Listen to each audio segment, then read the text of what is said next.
Pelo sinal da Santa Cruz, livra-nos Deus, nosso Senhor, dos nossos inimigos. Em nome do Pai, do Filho e do Espírito Santo. Amém.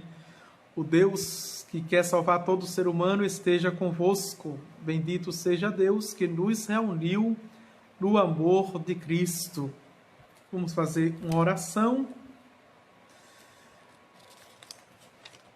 Senhor, Pai Santo, Deus eterno e todo-poderoso, nós te suplicamos com fé viva que o corpo de nosso Senhor Jesus Cristo, teu Filho, que nosso irmão acaba de receber, dai-lhes a graça de obtermos o Divino Espírito Santo com os 7 dons. Por Cristo nosso Senhor. Amém. Em nome do Pai, do Filho e do Espírito Santo. Amém. Então, quem está acompanhando o Catecismo da Igreja Católica, página 610, não é? O número 2357. 2357. Subtítulo: Castidade e homossexualidade.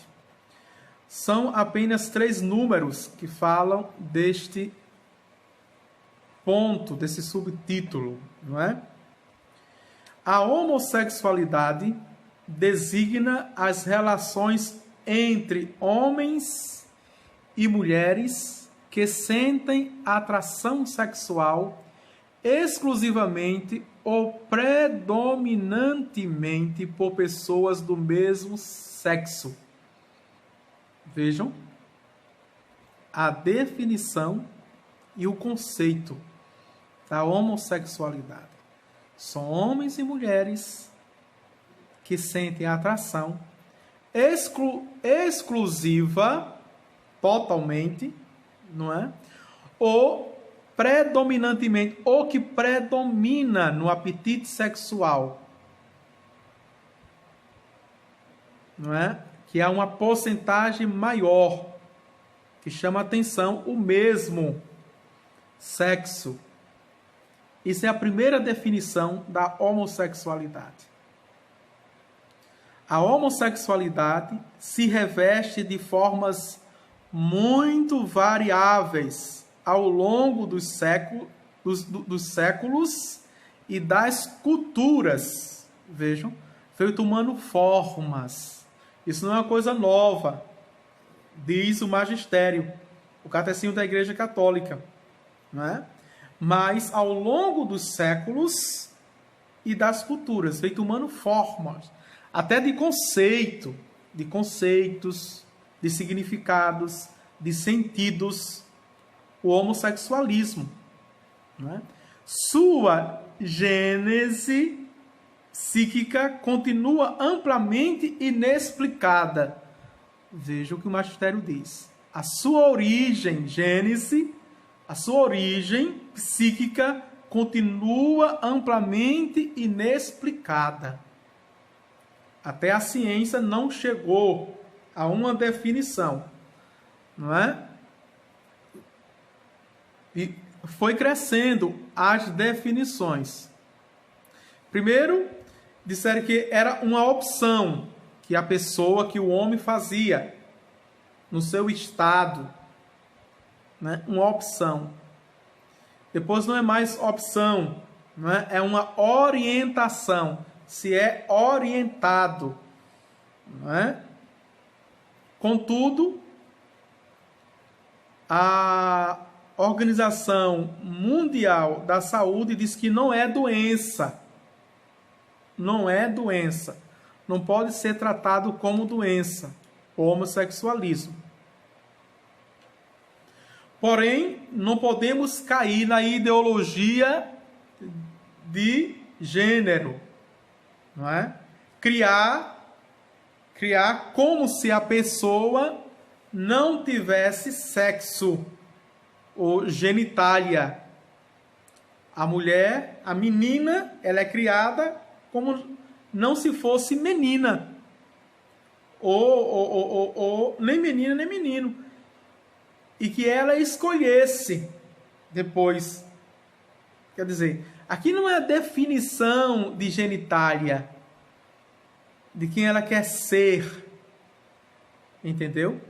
De identidade. Há uma contradição, não é? E uma falta de coerência aí. Vamos avante.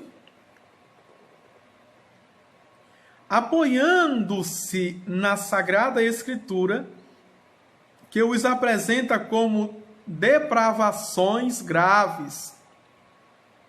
Atenção, as Sagradas Escrituras apresentam como depravação graves.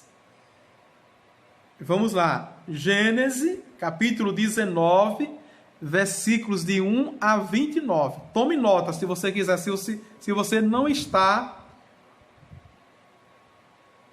com o catecismo, porque tem isso na nota de rodapé, viu? Depois Romanos, Gênesis é no Antigo Testamento, primeiro livro.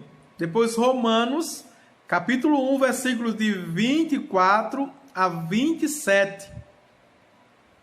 Também 1 Coríntios, capítulo 6, versículo de 9 a 10. E 1 Timóteo, capítulo 1, versículo 10. Veja. A Sagrada Escritura trata a homossexualidade como depravação graves. A tradição sempre declarou que os atos de homossexualidade são intrinsecamente desordenados. Atenção, não é? Aqui é na declaração persona humana. 8. Algo está em desequilíbrio.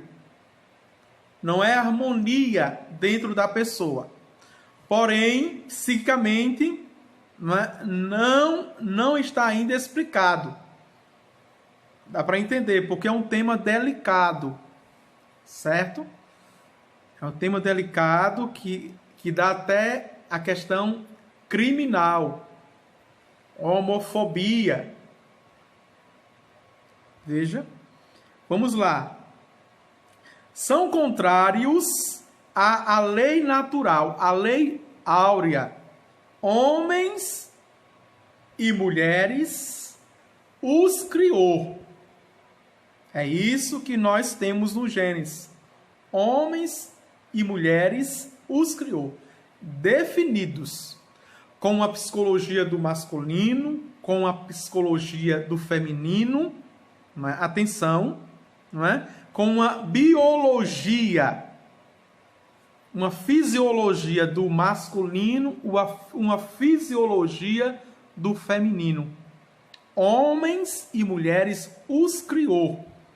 Que diz isso o magistério, fundamentado nas Sagradas Escrituras, Catecismo da Igreja Católica, número 2357.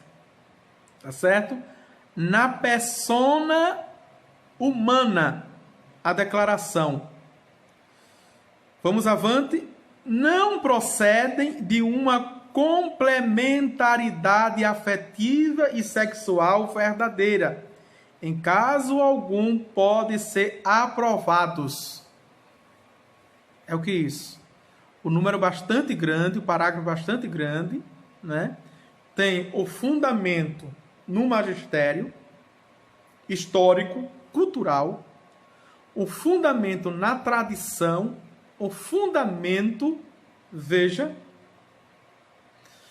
nas Sagradas Escrituras, dando-lhe o conceito e o sentido aqui. Vamos para o número 2358. Um número não negligenciável de homens e de mulheres apresenta tendências homossexuais profundamente enraizadas. Essas enraizadas aqui, não é?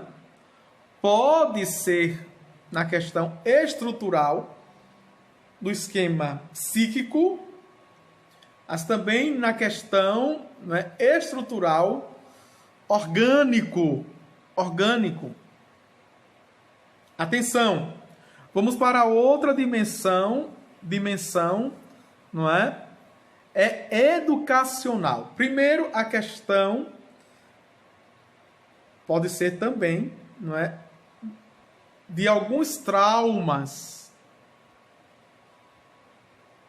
já no ventre da mãe. É uma tentativa de explicação, não é, do que é gerado na pessoa, não é, de mães e pais que queriam meninos, e durante a gestação, sobretudo a partir do 4º mês, vai tratando a barriga, vai tratando o embrião, o feto, a criança dentro do ventre como menino, mas é uma menina. Certo? E que diz a ciência, não é? Que já tem até a capacidade de sentir e ouvir. Claro que não tem a psique ainda estruturada, organizada, não é? Mas todos nós, subconscientemente e inconscientemente, buscamos sermos aceitos. O não é? Aceito nos dói muito, nos causa muita angústia e pode facilmente, não é, a criança se adaptar, sobretudo porque está em fase inicial de desenvolvimento.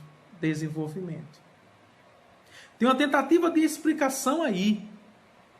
O Freud tenta explicar uma das razões, apesar que o catecismo diz não explicável, das razões, é uma das figuras de apego que ele chama, não é? Ele diz que tem 2 figuras de apego, a materna e a paterna, a mãe e o pai, portanto. Quando, sobretudo no pai, quando essa figura não é presente, quando essa figura abandona, não é? Existe aí um déficit que gera carência, que gera tendência. Certo? A falta que atrai. É uma tentativa de explicação. E existem muitas teorias para explicar. Mas o magistério diz que ainda não é explicável. Porém, em hipótese alguma, podemos dizer que é uma doença. Apesar que a Sagrada Escritura diz que é uma depravação da persona humana. Vejam.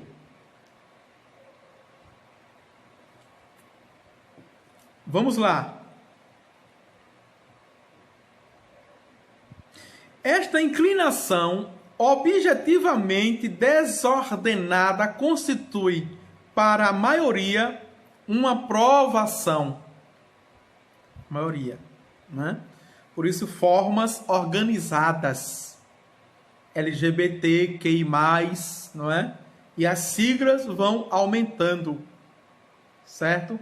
Parada gays, forma veja, de estruturação. Isso, não é? Agora, social. Porque se tornou mais uma classe, não é? E que quer aprovação social, quer espaço social, quer a busca de direitos políticos, econômicos, sociais, até mesmo religiosos, porque quando reivindica o casamento gay, quando reivindica a adoção. A adoção. E que a igreja, em sã consciência, nunca vai, não é, permitir. Só se ela reconhecer. Mas aí vai ter que mudar as Sagradas Escrituras, mudar a tradição e o magistério para isso. Vamos avante. Devem ser acolhidos com respeito. Veja, e aqui é interessante, não é? Deixa eu terminar a frase. Devem ser acolhidos com respeito, compaixão e delicadeza.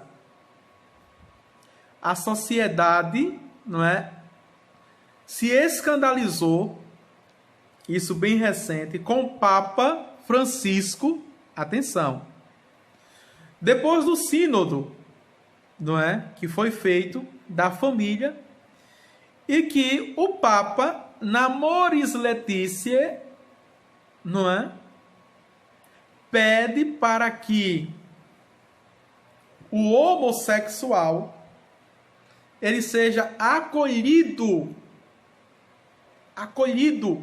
enquanto pessoa, enquanto filho e filha de Deus. O mundo se escandalizou, não é? Os ultraconservadores, os tradicionalistas, não é? Os rigoristas, os juridicistas condenaram o Papa. Sim. Mas está aqui no Catecismo da Igreja Católica. Vejam. Está no Catecismo da Igreja Católica, no número 2358. Deve ser acolhidos com respeito, compaixão e delicadeza. Não é? Atenção aqui para o fundamento bíblico. Deus ama o pecador, mas aborrece o pecado. É preciso distinguir a opção da pessoa que não condiz com o pensamento da igreja, com o magistério da igreja, com a tradição da igreja, com as Sagradas Escrituras, mas a pessoa ela é digna de respeito, de reconhecimento. Deu para entender? Agora não vai ser permitido, porque a questão doutrinal, a questão teológica, não. O pedido do Papa foi que se acolhesse, mas que o homossexual, a homossexual, também fosse consciente dos seus direitos e dos seus deveres na sociedade. Não se pede apenas, me desculpe, o exercício aqui, não se pede, não é? A gente há um mundo aqui que mistura as ideologias, não é? E aqui no Brasil se faz absurdo nas paradas gays, não é? É um ato de vandalismo. Quer dizer, não é apenas reivindicar direito, mas tem muito de ideologias. E aqui a Sagrada Escritura tem razão quando diz que é uma depravação, não é? Mas também tem muitos que de fato se comportam, não é? Apesar de ter feito a opção, certo? Vamos lá. Evitar-se-á para com eles todo sinal de discriminação injusta. Vejam o que o Catecismo da Igreja está pedindo. Está pedindo. Evitar-se-á para com eles e elas, não é? Todo sinal de discriminação injusta. Ou seja, toda a exposição desnecessária. Humilhação, não é? estas pessoas são chamadas a realizar a vontade de Deus em sua vida. E se forem cristãs, olha aqui, veja, se forem cristãs, a unir ao sacrifício da cruz do Senhor as dificuldades que podem encontrar por causa de sua condição. Veja. Em nenhum momento deu a perceber. Aqui eu não estou sendo SOS gay, não, viu? Homossexual. Não. Eu tenho bem claro a minha opção. Enquanto padre, sou chamado, sou hétero, mas sou chamado ao celibato e à castidade. Mas veja, o que diz o Catecismo da Igreja Católica? Diz, não está dizendo que eles são, nas opções que fizeram, não é? A renunciar. Mas os sofrimentos por causa da opção que fizeram, da orientação, configurar a cruz de nosso Senhor Jesus Cristo. Deu para entender? Vou ler mais uma vez. Estas pessoas são chamadas a realizar a vontade de Deus em sua vida. E se forem cristãs, a unir ao sacrifício da cruz do Senhor as dificuldades que podem encontrar por causa dessa condição. Certo? E aqui está o duplo sentido. A castidade, não é? Esses sofrimentos internos da atração pelo mesmo sexo, não é? E se consagrar totalmente. Vocês sabiam que a igreja, não é? Não exclui o homossexual. Tem claro nos documentos, não é? Quando é assumido e quer ser, não pode ser padre, claro. Mas que tem as tendências, que tem a atração, seja hétero ou seja homo, mas que renuncie, que viva a castidade, que viva o celibato. Viva o celibato. Sem mascarar, sem fantasiar, viver. Configurar a cruz de nosso Senhor Jesus Cristo. Quando é cristão.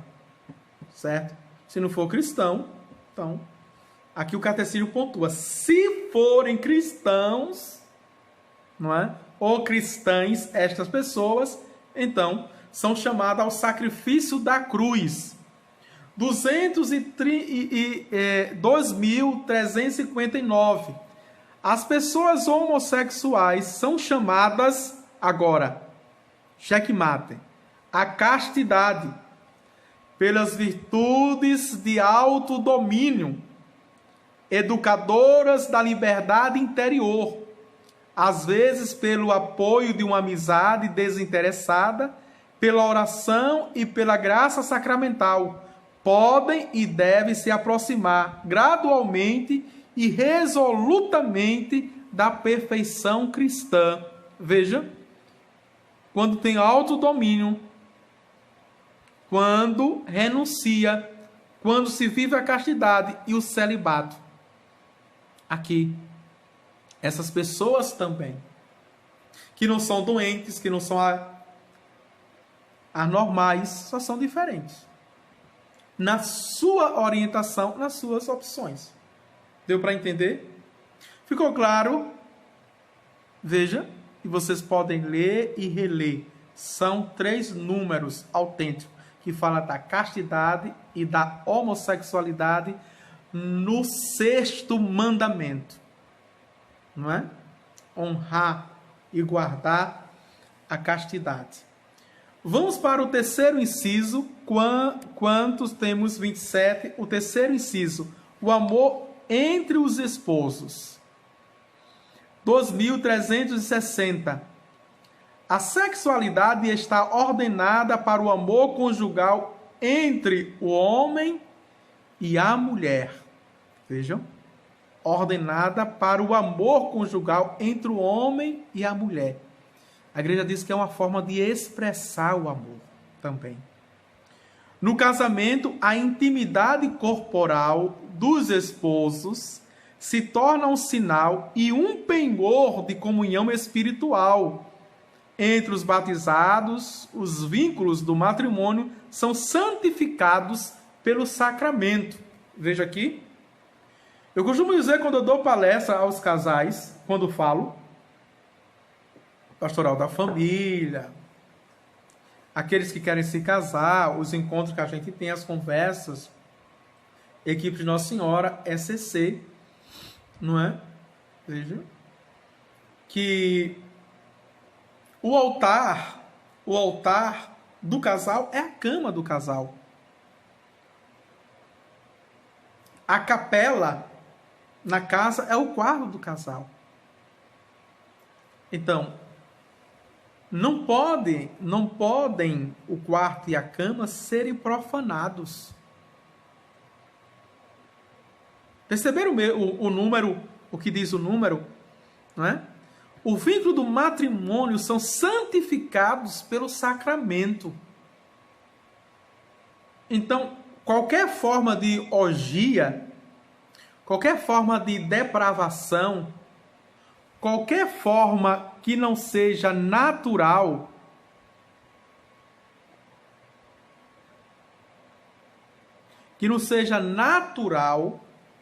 não é? Então, é forma, veja, de profanação desse espaço sagrado. Porque é mais do que natural a forma de encontro corporal da genitália e do sexo.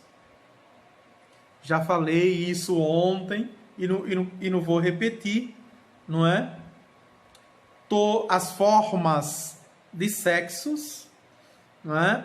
As fantasias eróticas, as posições animalescas, né? Posições de animais no sexo. Não fazem parte. Vamos avante 2361. A sexualidade mediante a qual o homem e a mulher se doam um ao outro com os atos próprios e exclusivos dos esposos, não é em absoluto algo puramente biológico, mas diz respeito ao núcleo íntimo da pessoa humana como tal. Ela só se realiza de maneira verdadeiramente humana se for parte integral do amor com o qual o homem e mulher se empenham totalmente um para com o outro até a morte. Até a morte. E que não resumes apenas no ato sexual, a sexualidade, certo? Está falando de sexualidade, atenção, não está falando de sexo, porque há um entendimento, quando fala de sexualidade, só fala de, você entende que é sexo, não. Sexualidade é toda a energia, que chama libido, a energia, uma força da vida, que toma conta, tudo é sexualidade na gente. A forma de olhar, a forma de falar, a forma de tocar, não é? Veja, o namoro, o enamoramento, as carícias, os carinhos, tudo é sexualidade. Não é apenas a penetração, certo? Que é o fim último de todas as coisas. Vamos agora ver a familiar e consórcio, número 11. Tobias, e o fundamento aqui bíblico, né? Tobias levantou-se do leito e disse a Sara: levanta-te, minha irmã, oremos e peçamos a nosso Senhor que tenha compaixão de nós e nos salve. Ela se levantou e começaram a orar e a pedir para obterem a salvação. Ele começou dizendo: bendito sejas tu, Deus de nossos pais. Tu criastes Adão e para ele criastes Eva, sua mulher, para ser seu sustentáculo e amparo, e para que de ambos derivasse a raça humana. Tu mesmo disseste: não é bom que o homem fique só, façamos-lhe uma mulher semelhante a ele. E agora não é por desejo impuro que tomo esta minha irmã, mas com reta intenção. Digna-te ter piedade de mim e dela, e conduzir-nos junto a uma idade avançada. E disseram em coro: Amém, Amém. E se deitaram para passar a noite, ou seja, as núpcias. Tobias, capítulo 8, versículo de 4 a 9. Não é? 2362. Os atos com os quais os cônjuges se unem íntima e castamente são honestos e dignos, quando realizados de maneira verdadeiramente humana, veja, não animalesca, no ato sexual, na expressão máxima do amor, no vínculo do matrimônio, significam e favorece a mútua doação, pelo qual os esposos se enriquecem com o coração alegre e agradecido, não é? Gaudium et Spes, número 49. A sexualidade é a fonte de alegria e de prazer, não é? Como diz aqui o Papa Pio XII, no discurso de 29 de outubro de 1951. O próprio Criador estabeleceu que nesta função de geração, os esposos sentissem prazer e satisfação do corpo e do espírito. Portanto, os esposos não fazem nada de mal em procurar este prazer e em gozá-lo. Eles aceitam o que o Criador lhes destinou. Contudo, os esposos devem saber manter-se nos limites de uma moderação justa, certo? Sem nenhuma agressão, sem nenhuma violência, respeitando a dignidade do outro. Esse é o pensamento da igreja. Vamos avante? 2363. Pela união dos esposos, realiza-se o duplo fim do matrimônio: o bem dos cônjuges e a transmissão da vida, a procriação. Ou seja, a harmonia no relacionamento, a alegria e o gozo, como foi dito, e a procriação. Esses dois significados ou valores do casamento não podem ser separados sem alterar a vida espiritual do casal e sem comprometer os bens matrimoniais e o futuro da família. Vejam, assim, o amor conjugal entre o homem e a mulher atende à dupla exigência de fidelidade e da fecundidade, não é? Que está aqui, o bem dos cônjuges, a alegria, a fidelidade e a fecundidade, que é justamente a procriação, a transmissão da vida entre o casal, certo? É interessante que essa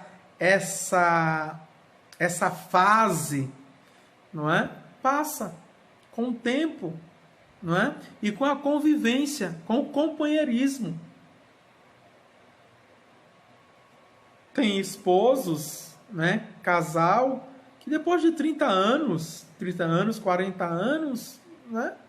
Não é que estão separados de corpos, mas não sente mais o prazer, o gozo, a alegria no ato sexual, mas no companheirismo, de estar junto, ou seja, de estar próximo, de servir, de realizar os desejos do outro, não é? De passar, às vezes, o dia junto sem falar, mas estar junto, sabe que o outro está ali, pode contar com o outro, com a amizade, com a simpatia, veja, com o respeito, com o compromisso. E esse é o verdadeiro amor, não é? Quando não existe mais intenção até de tirar proveito do outro, e continua querendo o bem do outro. Veja, é o verdadeiro amor. Porque nós estamos numa cultura erotizada, sensualizada, não é? Pornográfica. Nós estamos. Que toda felicidade, parece que a vida do casal se resume, né, no ato sexual. E que não é verdade isso. É uma cultura, é uma indústria, é um mercado, não é? E que o diabo está por aí, viu? Que o diabo coloca isso na gente. Nessa forma de se exprimir, de se manifestar, e ao mesmo tempo, nessa tentativa de tirar, sugar o outro, né? Toda a energia, não é? Do outro. E que não é essa forma que a igreja educa, que pensa a harmonia do casal, mas de tudo aquilo, não é? E se a gente volta para o Gênesis, Adão, quando ficou triste, mesmo com todo o poder, veja mesmo, Adão tinha toda a criação, Deus lhe deu a autoridade de dar nome a todas as espécies. Depois que ele deu o nome, dominou tudo, e mesmo assim o seu coração não estava alegre. Ele queria uma semelhante, uma companheira. E quando Deus lhe deu a companheira, ele disse: agora sim, é carne da minha carne, é osso dos meus ossos. Companheira. E o companheirismo permanece, passa todas essas fases, né, de agitação, de frenesi, né, todas essas agonia, todas essas imaturidades, não é? Tudo permanecer ao lado do outro, compreender, não é? Eu nunca esqueço o filme de Santo Agostinho, mas o que me encheu os olhos foi mais a mãe de Santo Agostinho, Santa Mônica, do que o próprio Santo Agostinho. Parece que o filme é mais a história de Mônica do que Agostinho, o que ela sofreu, não é? Com o esposo e com o filho, né? E no final da vida, enquanto casal, ele era alcoólatra, ele gostava de jogar, até Agostinho revoltado com o pai que tinha. Ele era prostituto, fidelidade. E quando estava em cima da cama, não é? Mônica estava cuidando dele.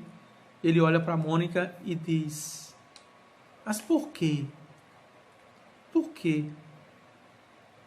Apesar de tudo que eu lhe fiz, você ainda permanece ao meu lado.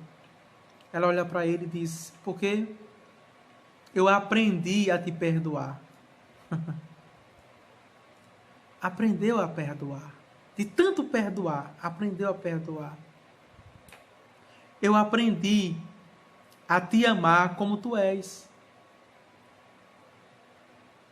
Se o amor não muda, o ódio é que não vai mudar, minha gente. Entendeu?